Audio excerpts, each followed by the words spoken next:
ಹಾವೇರಿ ಜಿಲ್ಲೆಯ ಹಾನಗಲ್ಲಿನ 4ರ ಕ್ರಾಸ್ನಿಂದ ಸಮ್ಮಸಗಿ ಗ್ರಾಮದವರೆಗೆ ಸಾಗರಮಾಲಾ ಯೋಜನೆ ಅಡಿಯಲ್ಲಿ ನಿರ್ಮಾಣ ಹಂತದಲ್ಲಿರುವ ಹಾವೇರಿ ಶಿರ್ಸಿ ರಾಷ್ಟ್ರೀಯ ಹೆದ್ದಾರಿಯ ಕಾಮಗಾರಿಯನ್ನು ಮಾಜಿ ಮುಖ್ಯಮಂತ್ರಿ ಹಾಗೂ ಹಾವೇರಿ ಗದಗ ಲೋಕಸಭಾ ಕ್ಷೇತ್ರದ ಸಂಸದ ಬಸವರಾಜ ಬೊಮ್ಮಾಯಿ ಪರಿಶೀಲನೆ ನಡೆಸಿದರು.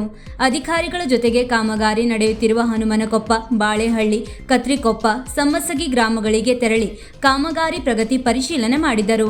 ಈ ಸಂದರ್ಭದಲ್ಲಿ ಸಮ್ಮಸಗಿ ಗ್ರಾಮದಲ್ಲಿ ವಾಹನ ಸಂಚಾರವಾಗದಷ್ಟು ರಸ್ತೆ ಹಾಳಾಗಿದ್ದರಿಂದ ತಕ್ಷಣ ರಸ್ತೆ ಸಮತಟ್ಟಾಗಿ ಮಾಡಿ ವಾಹನ ಸಂಚಾರಕ್ಕೆ ಅನುವು ಮಾಡಿಕೊಡಬೇಕು ಹಾಗೂ ವಾಹನ ಸಂಚಾರದಿಂದ ಹಳ್ಳಿಗಳಲ್ಲಿ ಧೂಳು ಏಳುವುದರಿಂದ ಗ್ರಾಮೀಣ ಜನರಿಗೆ ಸಮಸ್ಯೆಯಾಗುತ್ತಿದ್ದು ಪ್ರತಿದಿನ 2-3 ಬಾರಿ ರಸ್ತೆಗೆ ನೀರು ಹಾಕುವಂತೆ ಅಧಿಕಾರಿಗಳಿಗೆ ಸೂಚಿಸಿದರು. ತಿಂಗಳಾಂತ್ಯಕ್ಕೆ ಕಾಮಗಾರಿ ಪೂರ್ಣಗೊಳಿಸಿ ಸಂಚಾರ ಮುಕ್ತಗೊಳಿಸಲು ಕಟ್ಟುನಿಟ್ಟಿನ ಸೂಚನೆ ನೀಡಿದರು. ಈ ಸಂದರ್ಭದಲ್ಲಿ ಅಧಿಕಾರಿಗಳು ಕಾಮಗಾರಿ ಪ್ರಗತಿಯಲ್ಲಿರುವ ಬಗ್ಗೆ ಮಾಹಿತಿಯನ್ನು ನೀಡಿದರು.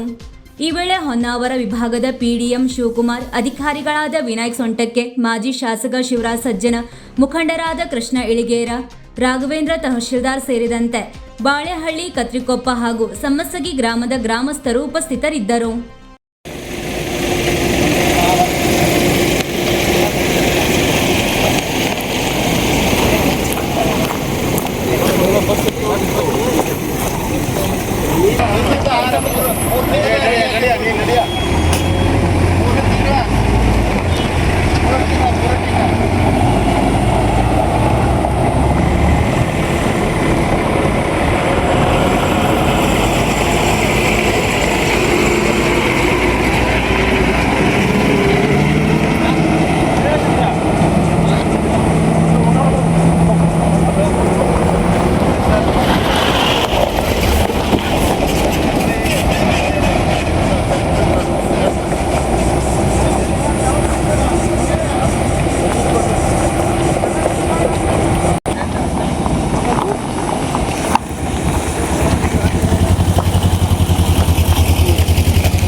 Going towards Chipki, and from there you turn.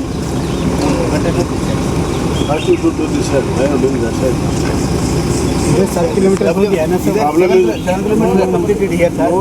No, single kilometer. Question of how much you are completed.